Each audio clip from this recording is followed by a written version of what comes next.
जय हिंद दोस्तों, स्वागत है आपका YouTube चैनल जेरस पे। दोस्तों, आज का हमारा टॉपिक है स्टैंडर्ड टाइम यानी मानक समय। आज के इस टॉपिक में हम देखेंगे कि मानक समय निर्धारित करने की हमें आवश्यकता क्यों पड़ती है, ठीक, और कैसे निर्धारित किया जाता है। साथ ही भारतीय मानक समय कैसे निर्धारित किया गया है और भारतीय मानक समय का इतिहास क्या है, और साथ ही साथ हम इस पर आधारित जो क्वेश्चंस एग्जाम में आते हैं उसके बारे में डिस्कस करेंगे। तो चलिए शुरू करते हैं। लेकिन दोस्तों, इससे पहले जो पिछली वीडियो में मैं क्वेश्चन दिया था आप लोगों को, उसको सॉल्व करके मैं दिखाता हूं। देखिए, क्वेश्चन ये है कि भारत में दोपहर के 4:40 हो रहे हैं, तो ऑस्ट्रेलिया के सिडनी शहर जो कि 150 डिग्री पूर्वी देशांतर पर है में क्या समय हो रहा होगा। तो मैं आपको पिछली वीडियो में बताया हूं, जो भी पिछली वीडियो यानी मानक लोकल टाइम का, स्थानीय समय का वीडियो नहीं देखा होगा वो जरूर देख लेगा, और इसका लिंक जो है वो डिस्क्रिप्शन में मैं दे दूंगा। क्वेश्चन ये है कि भारत का मतलब मैं आपको बताया था क्या, 82.5 डिग्री पूर्वी देशांतर, ईस्टर्न लॉन्गिट्यूड। इस पे टाइम हो रहा है 4:40 दोपहर के यानी पीएम, और कहा जा रहा है कि 150 डिग्री पूर्वी देशांतर पर सिडनी शहर जो है, यहां टाइम क्या हो रहा होगा। इसका मतलब यहां 0 है, 0 से हम 1 2 3 4 करते आगे बढ़े, 10 20 50, यहां 82.5 आया, और आगे बढ़े तो 150 आया। सबसे पहला काम हमारा क्या होगा, जहां टाइम दिया गया है और जहां पूछा गया है इन दोनों के बीच में देशांतरों का अंतर निकालेंगे। तो अब 150 में से हम 82.5 डिग्री माइनस करेंगे, ठीक। अब माइनस किया, ये आ जाएगा 67.5 डिग्री। मोस्टली लोग यही गलती किए होंगे माइनस करने में, अगर यहां सही किए हो तो आंसर निकल जाएगा। अब 67.5 को हम क्या करेंगे, 15 से डिवाइड करेंगे, 15 से भाग देंगे। 15 से भाग क्यों दिया जाएगा, 1 घंटे में आपकी पृथ्वी 15 डिग्री घूमती है, तो 67.5 डिग्री घूमने में कितना समय लगेगा ये निकालने के लिए, तो हम 15 से भाग देंगे, तो 15 4 जा 60, 15 चौक क्या हो गया, 60 हो गया। रिमाइंडर कितना बचा, 7.5 रिमाइंडर यानी शेषफल बच गया। अब जब शेषफल जो बच जाए उसके लिए क्या करना है, तो 7 में 4 से गुणा कर देना है, 28 आ गया। क्यों गुणा करेंगे, 1 डिग्री आपकी पृथ्वी को चलने में 4 मिनट का समय लगता है, इसलिए क्योंकि ये डिग्री है, इसको मिनट में बदलने के लिए क्या कर दिया हमने, 4 से गुणा कर दिया। लेकिन अभी ये आधा तो बचा ही रह गया, तो 1 डिग्री बराबर अगर 4 मिनट, तो आधा डिग्री बराबर कितना हो गया, 2 मिनट, ठीक। यहां 2 और जुड़ जाएगा, ये हो जाएगा 30, ठीक। यानी आ गया 4 घंटे 30 मिनट, ठीक। कैलकुलेशन करने के बाद क्या, 4 घंटे 30 मिनट। इसका मतलब 82.5 से लेकर 150 के बीच में अगर जो टाइम डिफरेंस है 4 घंटे 30 मिनट है। अब देखिए, अब अगर आप पूरब जा रहे हो, तो मैं बताया हूं पूरब जा रहे हो तो टाइम में प्लस करना पड़ेगा ईस्ट जाते समय। किस टाइम में, जो टाइम दिया है, यहां अगर हम प्लस कर दें 4 घंटे 30 मिनट, अगर प्लस कर दें तो ये आ जाएगा 70 मिनट और 8 घंटे। अब 70 मिनट है ये, तो 70 मिनट को हमको बदलना पड़ेगा घंटों और मिनटों में, तो ये क्या करेंगे, आएगा क्या, 1 घंटा 10 मिनट। अगर 70 मिनट को हम घंटे और मिनट में बदलें तो आप देखिए 60 मिनट बराबर 1 घंटा, बचा 10 मिनट, तो 1 घंटे 10 मिनट हो गया। अब इस 1 घंटे 10 मिनट को हम 8 में जोड़ देंगे, क्यों, क्योंकि इसी का तो 70 था, तो हमने जोड़ दिया 1 घंटे 10 मिनट को, तो ये आ जाएगा 9 घंटे 10 मिनट आ जाएगा कि नहीं, 9 घंटे 10 मिनट। और यही क्या होगा टाइम सिडनी का, ठीक। अब बात हो आई कि ये एएम होगा या पीएम, तो ये यहाँ पीएम होगा, क्योंकि यहाँ तो पीएम दिया ही हुआ है। अगर हम 12 को क्रॉस कर जाते तो एएम में चले जाते, लेकिन हम 12 को क्रॉस नहीं कर पाए हैं, इसलिए कहां रहेंगे, पीएम में रहेंगे। बात क्लियर है। तो चलिए, अगर ये क्वेश्चन अभी टफ लग रहा है, जो पहली बार देख रहे हैं इस क्वेश्चन को, तो आप क्या कीजिएगा, लोकल टाइम वाला जो वीडियो है वो जरूर देख लीजिएगा। चलिए आगे बढ़ते हैं स्टैंडर्ड टाइम पे। दोस्तों, स्टैंडर्ड टाइम की जरूरत क्यों पड़ती है, इसको समझने के लिए हम भारत के मैप पे से समझते हैं। देखिए, भारत का जो सबसे पश्चिमी बिंदु है 68 डिग्री 7 मिनट पे है, और सबसे पूर्वी बिंदु जो कि अरुणाचल प्रदेश में है 97 डिग्री 25 मिनट पे है। 68 डिग्री 7 मिनट गुजरात में है। ठीक, अब इन दोनों के बीच में लगभग देशांतरों का जो अंतर है वो 30 डिग्री का अंतर है। लगभग बोल रहा हूं मैं, एग्जैक्ट नहीं, लगभग 30 डिग्री का अंतर है। और 30 डिग्री बराबर हो गया 2 घंटे। 2 घंटे कैसे? 1 घंटे में आपकी पृथ्वी 15 डिग्री घूमती है, तो 2 घंटे में कितना घूम जाएगी? 30 डिग्री। तो यहां कितने घंटे का अंतर हो गया? 2 घंटे। इसका मतलब ये हो गया कि अरुणाचल प्रदेश में अगर 10 बज रहा होगा सुबह का अगर 10 बज रहा होगा, उसी समय गुजरात में सुबह का 8 बज रहा होगा। बात क्लियर? सुबह का 8 बज रहा होगा, क्योंकि अरुणाचल प्रदेश 2 घंटे आगे है और गुजरात 2 घंटे पीछे। अब जरा ध्यान से सोचिए, मान लीजिए आपकी पोस्टिंग गुजरात में, अरुणाचल प्रदेश में हुई है और आप सेंट्रल गवर्नमेंट की एम्प्लॉय हो। अरुणाचल प्रदेश में आपकी पोस्टिंग है और आपकी एक गर्लफ्रेंड है जिसकी पोस्टिंग गुजरात में, वो भी सेंट्रल गवर्नमेंट की एम्प्लॉय है, उनकी पोस्टिंग गुजरात में हो गई है। ठीक, अब आपकी गर्लफ्रेंड आपसे कहती है, बेबी, भाई सिंपल सी बात है, आज का जमाना बेबी बाबू वाला चल रहा है, तो आपकी गर्लफ्रेंड आपसे कहती है कि बेबी मुझे 10 बजे ऑफिस पहुंच के कॉल करना। कितने बजे कॉल करना है आपको? 10 बजे कॉल करना है। ठीक, तो आप ऑफिस पहुंच के 10 बजे कॉल करोगे। अब आप अपनी गर्लफ्रेंड को कॉल करते हो जो कि गुजरात में है। आप ऑफिस पहुंच के 10 बजे, एग्जैक्ट 10 बजे कॉल करते हो, लेकिन गुजरात में उस समय क्या टाइम हो रहा होगा? 8 AM। अब वो फोन जो घर पे था उनके, वो उनकी मम्मी पापा फोन उठाएंगे। सिंपल सी बात है, 8 बजे तो ये ऑफिस नहीं जाएंगे, ये तो 10 बजे जाएंगे जब यहां बजेगा। अब आप जब फोन करोगे 10 बजे, उनके आप होगा उस समय टाइम 8, और वो फोन उठा लिया जाएगा मम्मी पापा द्वारा, आपका भंडाफोड़ हो जाएगा, मामला बिगड़ जाएगा। ये तो आपके साथ प्रॉब्लम हुई। मान लीजिए अरुणाचल प्रदेश में CBSE का पेपर हो रहा है, ठीक, 10 बजे से पेपर है, और गुजरात में भी CBSE का पेपर होगा, वहां भी 10 बजे होगा, तो यहां तो उस समय 8 बज रहा होगा। यहां बच्चे 10 बजे पेपर देंगे तो गुजरात में पेपर आउट।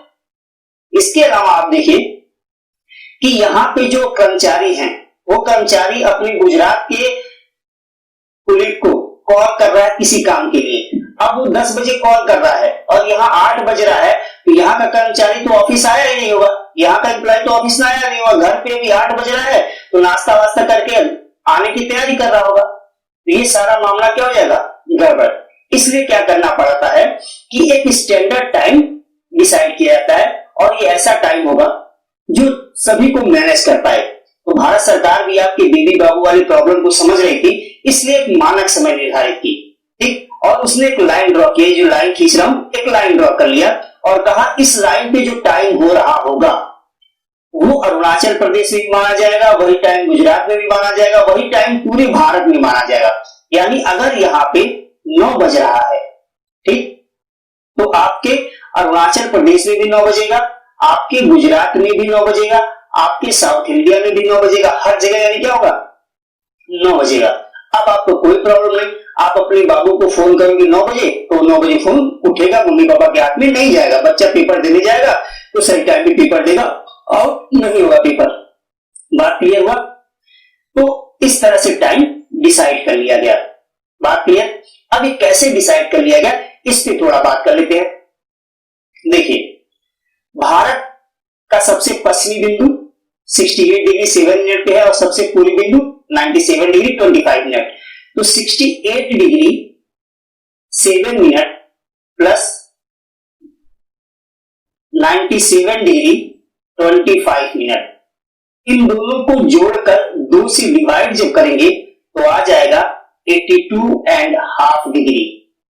अब ध्यान रखिएगा, जब आप डिवाइड करोगे तो एक दिक्कत आएगी। आप क्या करोगे, सीधे सीधे डिग्री और मिनट को अलग अलग करके डिवाइड करोगे, तो आपको क्या करना है, डिग्री को भी मिनट में बदल देना है या मिनट को डिग्री में बदल देना है। तो डिवाइड करोगे तो 82.5 आ जाएगा। ठीक, तो यही भारत का मानक समय रेखा हो गया 82.5 डिग्री ईस्टर्न लॉन्गिट्यूड, पूर्वी देशांतर। बात क्लियर? तो एग्जाम में क्वेश्चन पूछा जाता है भारत की मानक समय रेखा क्या है, तो 82.5 अंश पूर्वी देशांतर, 82.5 डिग्री ईस्टर्न लॉन्गिट्यूड। बात क्लियर? तो इंडिया का स्टैंडर्ड मेरिडियन है ये। अब आगे बढ़ते हैं। अब ये लाइन डिसाइड तो कर ली गई। अब एक क्वेश्चन यहां से पूछा जाता है कि भारत का समय कहां से लिया गया। सिंपल छोटे एग्जाम में क्वेश्चन पूछ दिया जाता है, भारत का समय कहां से लिया गया है। या दूसरा क्वेश्चन पूछा जाता है, ये लाइन किस शहर से होकर गुजरती है। तो इसके लिए ध्यान रखिएगा, भारत का जो समय लिया गया है यूपी के मिर्जापुर से, मिर्जापुर। और यूपी के मिर्जापुर में भी एक जगह है अमरावती चौराहा, अमरावती चौराहा। ठीक, तो भारत का जो समय लिया गया है यहां से लिया गया और ये लाइन यूपी के मिर्जापुर की अमरावती चौराहे से होकर गुजरती है। कई किताबों में दिया गया है कि इलाहाबाद का नैनी। तो पहले क्या हुआ था कि जब लाइन मेजर की गई थी 82.5 की, तो मेजरमेंट में थोड़ी सी दिक्कत हो गई थी और उस मेजरमेंट की वजह से, उस मापन की वजह से ये लाइन उस समय हम गुजार दिए इलाहाबाद के नैनी से। ठीक, किताबों में नैनी लिख दिया गया है। तो फिलहाल अब अपडेट हो जाइएगा आप लोग। भारत की जो मानक समय रेखा है 82.5 अंश पूर्वी देशांतर की यूपी के मिर्जापुर से होकर जाती है। ठीक, अब मिर्जापुर से होकर जाती है तो जो भी भाई मेरे मिर्जापुर के होंगे या कहीं कोई घूमने मिर्जापुर जाएगा तो ऐसा नहीं करेगा कि वहां फावड़ा लेके खोदना शुरू कर देगा कि जमीन से देखा जाए लाइन कहां से जा रही है, एक बार दर्शन तो कर लिया जाए। ये नहीं मिलेगी, क्योंकि ये लाइन कागजों पे खींची गई है, ये इमेजरी लाइन है, काल्पनिक रेखा है। तो ऐसा काम आप लोग नहीं करेंगे। चलिए आगे बढ़ते हैं। दूसरा क्वेश्चन यहां से आता है कि इस लाइन से 82.5 डिग्री की लाइन से ये जो लाइन है ये किन राज्यों से होकर जाती है, यानी 82.5 अंश पूर्वी देशांतर की रेखा भारत के कितने राज्यों से होकर जाती है। तो एक तो आपको मिल गया यूपी, उत्तर प्रदेश, दूसरा मिल गया एमपी, उसी जस्ट नीचे एमपी, उसके बाद छत्तीसगढ़, उसके बाद उड़ीसा, उसके बाद आंध्र प्रदेश। यानी भारत की मानक समय रेखा भारत के 5 राज्यों से होकर जाती है, 5 स्टेट्स को क्रॉस करती है, UP, MP, Chhattisgarh, Orissa and Andhra Pradesh. बात क्लियर। एक क्वेश्चन और बच्चे कई बार पूछते हैं, एग्जाम में आज तक तो नहीं आया, कि कर्क रेखा यानी ट्रॉपिक ऑफ कैंसर, ये जो लाइन है खींच रहा हूं रेड कलर की, ये जा रही है, यही है आपकी कर्क रेखा, ट्रॉपिक ऑफ कैंसर 23.5 डिग्री की लाइन नॉर्दर्न हेमिस्फीयर में। ठीक, और ये आपकी जो लाइन जा रही है उसको एक दूसरे पे क्रॉस कर रहे हैं। इसी जगह पे कर्क रेखा ये हो गई और ये हो गई 82.5 डिग्री की लाइन। तो पूछा जा सकता है कि कर्क रेखा यानी ट्रॉपिक ऑफ कैंसर और इंडियन स्टैंडर्ड मेरिडियन भारत की मानक समय रेखा एक दूसरे को कहां पे क्रॉस करते हैं। तो ये जगह है छत्तीसगढ़ में, छत्तीसगढ़ में सूरजपुर, छत्तीसगढ़ में सूरजपुर में है। बात क्लियर है। तो भारत की मानक समय रेखा से एक क्वेश्चन बन सकता है। इसके अलावा भारत एक क्वेश्चन और बन सकता है यहां से कि भारत की मानक समय रेखा को ही कौन सा ऐसा देश है जो अपना मानक समय रेखा भी मानता है। ठीक, यानी जो भारत जिस लाइन को भारत मानक समय रेखा मानता है उसी लाइन को कोई और देश भी मानता है। वो देश कौन सा है? तो वो देश है आपका श्रीलंका। यानी भारत के साथ साथ श्रीलंका का भी मानक समय है 82.5 डिग्री ईस्टर्न लॉन्गिट्यूड, 82.5 अंश पूर्वी देशांतर भारत की भी मानता है, श्रीलंका की भी मानक समय रेखा है। बात क्लियर हो गई। अब देखिए इसको मैं डिटेल में लिख दिया हूं, आप लोग स्क्रीनशॉट ले लीजिएगा। हाँ, एक चीज और स्क्रीनशॉट ले लीजिएगा। बात देखिए, भारत 7वें नंबर का बड़ा देश है।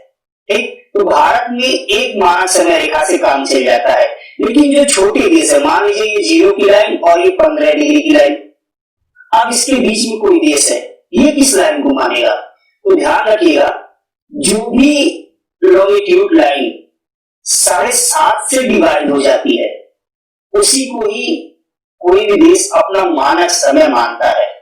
ठीक, 7.5 से डिविजिबल हो लॉन्गिट्यूड लाइन उसे ही माना जाता है स्टैंडर्ड टाइम। ठीक, भारत का भी देखिएगा वो डिवाइड होता है। बात क्लियर है। चलिए आगे बढ़ते हैं। अब देखिए रसिया है, भारत 7वें नंबर का बड़ा देश है और 7वें नंबर का बड़ा क्या करना, छोटा ही देश है।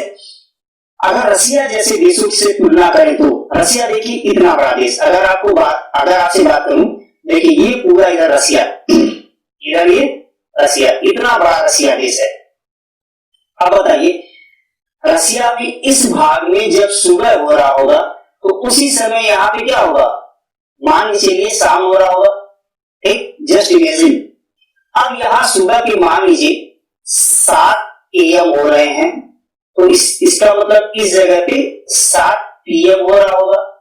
अब जरा इमेजिन कीजिए कि जहां पे सुबह के 7 बज रहे हैं वहां के मम्मी पापा अपने बच्चे से कहते हैं बेटा सुबह के 7 बज गए, चलो पेपर दे दे, एग्जाम है आपका। बच्चा खुशी खुशी चला जाएगा वहां पेपर दे। लेकिन रसिया में दूसरी जगह उसी समय शाम के 7 बज रहे हैं और दूसरी जगह वाले मम्मी पापा अपने बच्चे से कहे बेटा शाम के 7 को कह रहे हैं, ध्यान रखिएगा, शाम के 7 को कह रहे हैं कि बेटा सुबह के 7 बज गए, चलो पेपर देने। बच्चा क्या करेगा, बच्चा ब्लू गेम खेल जाएगा, कहेगा हम पागलों के घर में पैदा हो गए, मेरे माँ बाप ऐसे, भगवान ऐसे माँ बाप दिए जो पागल हैं। इसलिए बड़े देशों में एक से अधिक स्टैंडर्ड टाइमलाइन मानी जाती है, ठीक। जैसे रसिया में यानी रूस में 11 स्टैंडर्ड टाइमलाइन है, यूएसए में 7 स्टैंडर्ड टाइमलाइन है, कनाडा में 6 स्टैंडर्ड टाइमलाइन है। अब आपके दिमाग में आ रहा होगा ये मैनेज कैसा होगा, भारत में तो एक स्टैंडर्ड टाइमलाइन है तो पूरे देश का टाइम मेजर कर लिया, हमने मान लिया, लेकिन रसिया में कैसे मैनेज होता होगा। तो जैसे जस्ट इमेजिन, मान लीजिए ये ब्लॉक है, ये रसिया का एक भाग है, ठीक। यहाँ पे कुछ टाइम हो रहा, मान लीजिए यहाँ पे 4 बज रहे हैं और ये एक ब्लॉक है, यहाँ पे कुछ दूसरा टाइम हो रहा है और यहाँ 5 बज रहे हैं। अब आप सोचिए 5 नहीं 3 और 4 मानिए, इधर मानिए 3 मान लिया। अब यहाँ का आदमी, इस ब्लॉक का आदमी जब इधर आएगा तो क्या करेगा, अपने घड़ी में 3 बजा लेगा, यानी यहाँ के हिसाब से अपना टाइम सेट कर लेगा और जब वापस जाएगा तो अपने यहाँ का टाइम दोबारा अपनी घड़ी में सेट कर लेगा। यानी जब अपने घर से दूसरे जगह पे आया तो उस जगह के टाइम को अपनी घड़ी में सेट करना होगा और वहां के हिसाब से अपना काम निपटा के जब वो दोबारा अपने शहर में आएगा तो अपने शहर का टाइम अपनी घड़ी में सेट कर लेगा। अब आप सोच रहे हो ये तो बड़ी दिक्कत की बात है, तो हाँ दिक्कत की बात है, लेकिन वहां के लोग वेल एजुकेटेड है, अच्छी तरह शिक्षित है और चूंकि इस बात की वो हैबिचुअल हो गए हैं, आदत में आ गए होंगे, इसलिए उनको कोई दिक्कत नहीं है। भारत में भी 2 मानक समय रेखाएं मानने की बात चल रही थी, लेकिन अभी भारत इतना एजुकेटेड नहीं हुआ है, इतना शिक्षित नहीं हुआ है और कि भारत के लोग इतने समझदार भी नहीं हो पाए हैं कि अपनी घड़ी में टाइम एक शहर से दूसरे शहर जाके सेट कर पाए। इसलिए भारत में अभी ये फिजिबल नहीं है। विदेशों में संभव है तो विदेशों में हो गया, हो सकता है एक समय आए भारत में भी 2 स्टैंडर्ड टाइमलाइन हो। तो चलिए अब आगे बढ़ते, आपको समझ में आ गया होगा कि बड़े देशों में क्या होता है। आप देखते हैं भारत का स्टैंडर्ड टाइमलाइन का इतिहास, तो ध्यान रखिएगा सबसे पहले 1802 में 1802 में ईस्ट इंडिया कंपनी के पहले खगोल शास्त्री थे जॉन गोल्डिंघम, इन्होंने मद्रास टाइम जोन की व्यवस्था की, ठीक, इन्होंने मद्रास टाइम जोन की व्यवस्था की, यानी कि मान लीजिए ये हमारा भारत है और ये है मद्रास, ये लाइन जो जा रही है यहाँ पे है मद्रास, तो इस लाइन पे जो टाइम हो रहा होगा वो पूरे देश में टाइम मान लिया गया, ठीक। कब 1802 में, लेकिन ये व्यवस्था चली कब तक, 1884 तक, 1884 तक। ये व्यवस्था 1884 में समाप्त कर दी गई। क्यों 1884 में समाप्त की गई, क्योंकि उस समय इंटरनेशनल मेरिडियन कॉन्फ्रेंस हुआ और इस इंटरनेशनल मेरिडियन कॉन्फ्रेंस में भारत के लिए 2 स्टैंडर्ड टाइमलाइन माना गया, एक माना गया बॉम्बे टाइम जोन और दूसरा माना गया कोलकाता टाइम जोन, यानी उस समय का कलकत्ता आज का कोलकाता, ठीक। ये देखिए ये लाइन जो जा रही है यहाँ पे है बॉम्बे, तो बॉम्बे टाइम जोन और इधर हमारा है यहाँ पे कोलकाता यानी कलकत्ता, तो यहाँ एक टाइम जोन। अब ये है जीरो की लाइन यानी ग्रीनविच की लाइन, तो मुंबई का जो टाइम था ग्रीनविच के टाइम से 4 घंटा 51 मिनट आगे था। कितना आगे था, ग्रीनविच टाइम से 4 घंटा 51 मिनट, जबकि कलकत्ता का जो टाइम था ग्रीनविच टाइम से 0 डिग्री लॉन्गिट्यूड यानी ग्रीनविच टाइम से 5 घंटा 53 मिनट 20 सेकेंड आगे था। 5 घंटा 53 मिनट 20 सेकेंड आगे था। बात क्लियर? तो आजादी से पहले हमारे देश में 2 टाइम जोन चलते थे, मुंबई टाइम जोन और कलकत्ता टाइम जोन।